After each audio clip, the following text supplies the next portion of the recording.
The United Kingdom was once the empire on which the sun never sets. But today, it faces a foreboding darkness. It spent the 19th century as the wealthiest and most powerful nation on Earth. By the 20th century, it had emerged victorious from 2 world wars. Even today, it has the world's 6th largest GDP, despite having the 21st largest population and 80th largest landmass. But there are ominous signs that the UK's best days may be behind it. Long simmering economic and political problems are boiling over into crisis. Housing shortages, a looming demographic crisis, and the mismanagement of Brexit are front and center. But on the horizon, things get even scarier. In the decade ahead, the UK could lose its permanent status on the UN Security Council, diminishing its global stature.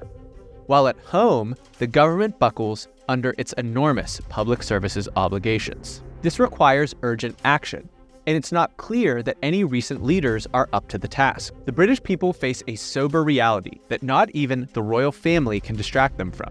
Let's look at how things got so dire. The foundation of the British Empire was deep water navigation. In the late 1800s, England had an especially potent navy.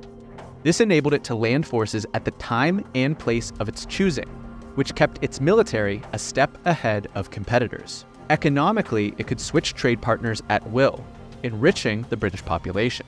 And this military and economic might made it the ally of choice for every other European power. As technology advanced, it expanded globally. Bit by bit, the better skilled English Navy reached out across the world and seized control of the global trade networks. Between 1600 and 1800, the Portuguese lost control of South Asia and the Far East to the Brits. English colonies supplanted their competitors in Africa, India, Singapore, and Hong Kong. The 1800s seemed custom-built for the English's maritime-oriented culture, and they crafted the greatest empire ever before seen.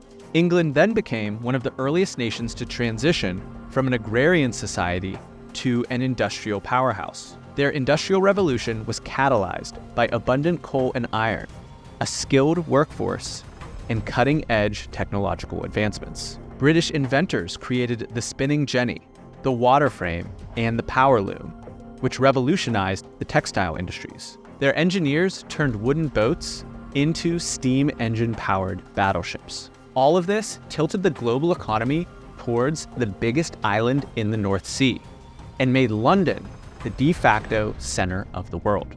Despite avoiding invasion from the Nazis and winning World War II, the peace that followed forever changed the English economy. The Bretton Woods system established by the United States eliminated the UK's 2 greatest advantages. By securing all global trade routes, the US made British naval dominance irrelevant. Now anyone could ship things globally without requiring a battleship to ensure safe passage. This meant any nation with a cheap workforce could compete in low-end manufacturing. The UK's textile industry came under pressure from India, China, and other low-cost countries. Additionally, the recently defeated Germans and Japanese were barred from raising a military, so all of their energy and focus went towards industry. Today, both countries have multiple of the world's 10 largest car companies, while the UK has none. You can roll your eyes at that, but remember, Aston Martin, Bentley, Rolls-Royce, and Jaguar were all founded before World War II and had the chance to scale globally. None of them did. By the 1980s, plunging economic conditions desperately needed to be turned around. Margaret Thatcher was elected to deliver that dose of change. She took her homeland from being the sick man of Europe to a services economy powerhouse. Thatcher reduced the power of trade unions, privatized major industries, and attacked inflation and deficits with fiscal policy. The result was the expedited decline of traditional UK industries like manufacturing and mining, leaving services to carry the future of the economy.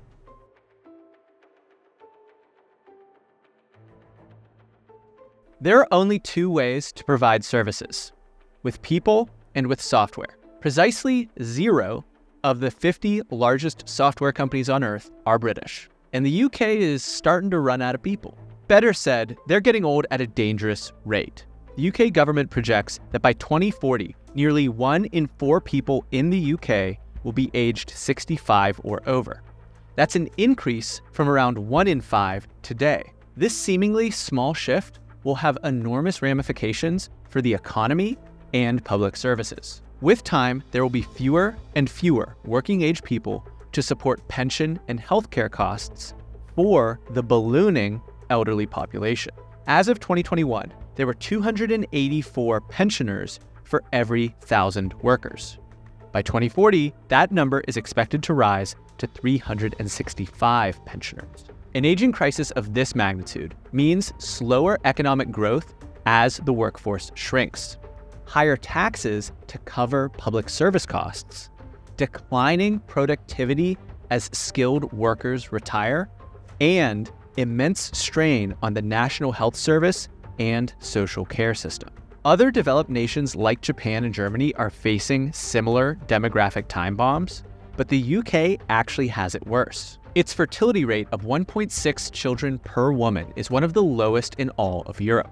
Low birth rates, combined with increasing life expectancy, means the UK's ratio of dependent seniors to taxpayers is going to stay out of balance for a long time. Some argue that increased immigration can help mitigate this. And it is true that immigration has staved off demographic decline in the UK so far. But high levels of immigration are also politically contentious. And the workforce being imported tends to be lower skilled than the workers it is replacing. Simple math suggests that the UK cannot escape this demographic vice, and the problems extend beyond just pensions and healthcare costs. A shortage of working-age citizens to drive economic growth and provide tax revenue means everything from defense to education to benefits will be underfunded. It's a ticking time bomb that will make it extremely difficult for the UK to remain economically competitive in the coming decades. And even before 2020, the National Health Service and other key public services in the UK were showing signs of cracking under immense strain. Record waiting times, staffing shortages, and out-of-date equipment were becoming alarmingly common. Estimates suggest the NHS alone had a staffing shortfall of 100,000 full-time workers at the start of 2023. Looking ahead, the aging population juggernaut will increasingly strain staffing capacity across all sectors. High tax rates also contribute to brain drain. If the nation's best and brightest leave for Lisbon, Dubai, and other tax havens, then that's one less worker supporting the pensions and public services that underpin the British way of life. Already, the UK is seeing strikes and protests by public sector workers, including nurses, teachers, and transportation workers, demanding higher wages and better working conditions. These are mere tremors compared to the seismic shocks that will hit in the 2030s if drastic action isn't taken. The British legacy of healthcare, transportation, and public education is at risk of collapse within the next decade. And we've still got 2 more problems to go. Before I get to them, can you drop a like on this video? It really helps with the algorithm. Thanks.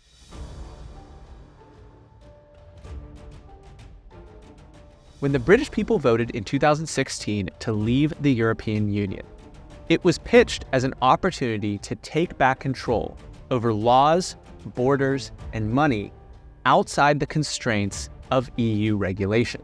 And it had some rationale to it. The EU's sluggish economic growth, bureaucratic overreach, and one-size-fits-all approach to policy stifles innovation and flexibility among its member states. For the UK, which had always maintained a degree of skepticism about full European integration, distancing itself from other EU members made sense. The Germans face their own economic, energy, and demographic problems that we outlined in a previous video.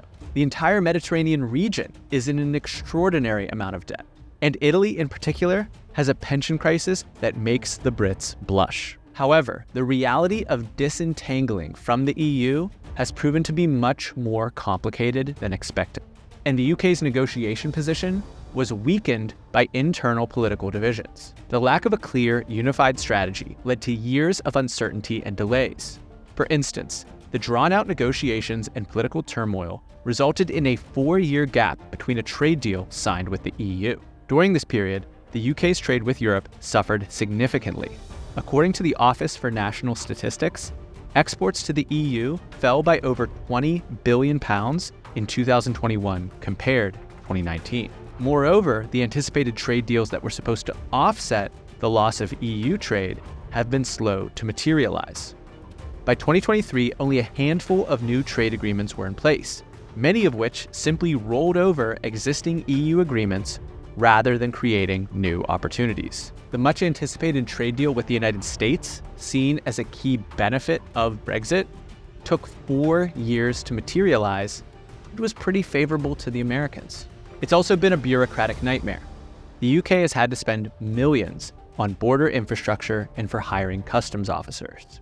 And all of this has hurt their services sector. UK financial firms who sell their services into the EU have been forced to relocate part of their operations to European countries to maintain access to the single market. Terrible stuff, right?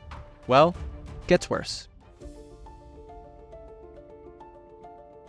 I think that Scotland should be an independent country. It's a question being asked with increasing vigor by many Scots who see the compounding crises occurring in the United Kingdom and want out.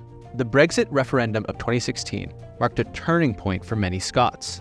Scotland's overwhelming vote to remain within the EU, 62% in favor, stood in stark contrast to the UK-wide decision to leave. This divergence has rekindled a desire for self-determination. Scottish independence, previously thought of as settled after a 2014 referendum, is now very much back on the agenda. Brexit really underscored the political differences between Scotland and the broader UK. In recent elections, pro-independence parties won majority in Scottish Parliament, while a new referendum has been blocked by the UK government for now.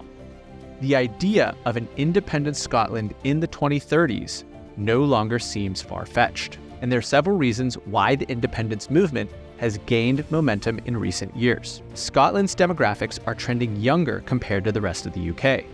There's less of an aging crisis north of the border, alleviating one of the key pressures bearing down on the UK as a whole.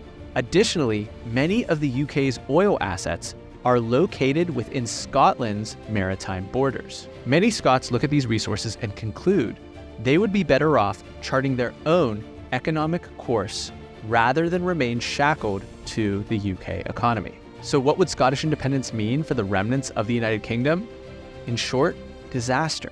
England and Wales would be stripped of a huge portion of landmass, natural resources, and tax base. The working age demographic imbalance would become even more acute. And militarily, it would be hugely destabilizing, as numerous military bases are located on Scottish territory. Now, we should try to steelman our argument and outline some of the pathways to renewal that the United Kingdom still possesses. For starters, the British Isles have long been a bastion of stability and security. Their geography has insulated the UK from many of Europe's wars. In recent times, the special relationship with the United States has enhanced UK military capabilities and embedded it within a powerful global alliance system. Throw in nukes and the Five Eyes intelligence alliance, and they can counter most foes. And to the east of the Isles is the North Sea, a consistent source of fish, oil, and gas with the potential to power a new green revolution. Investments in offshore wind have already positioned the UK as a world leader, with projects like the Hornsea 1 being the largest offshore wind farm in the world. Opportunities for carbon capture and hydrogen production are also on the table. Harnessing the North Sea's potential could secure the UK's energy independence, drive technological innovation, and create thousands of jobs. Additionally, immigration policy remains a tool to address several of the UK's most pressing issues, still somewhere people want to move to. Politicians often position immigration as a black or white issue. Open the floodgates or build a wall. A nuanced approach to immigration could both invigorate the economy and relieve pressure on public services. Attracting skilled immigrants in sectors like healthcare, engineering, and information technology would offset the demographic trends threatening its economic dynamism and public service sustainability. These are gnarly problems. I'm glad I'm not governing the UK. Perhaps some Brits will insist that the ingenuity that drove the Industrial Revolution and reshaped half of the world's maps will yield other solutions to these problems. That stiff upper lip will prevail. Consider me skeptical. Let me know what you think in the comments, and go watch our video on Germany's problems.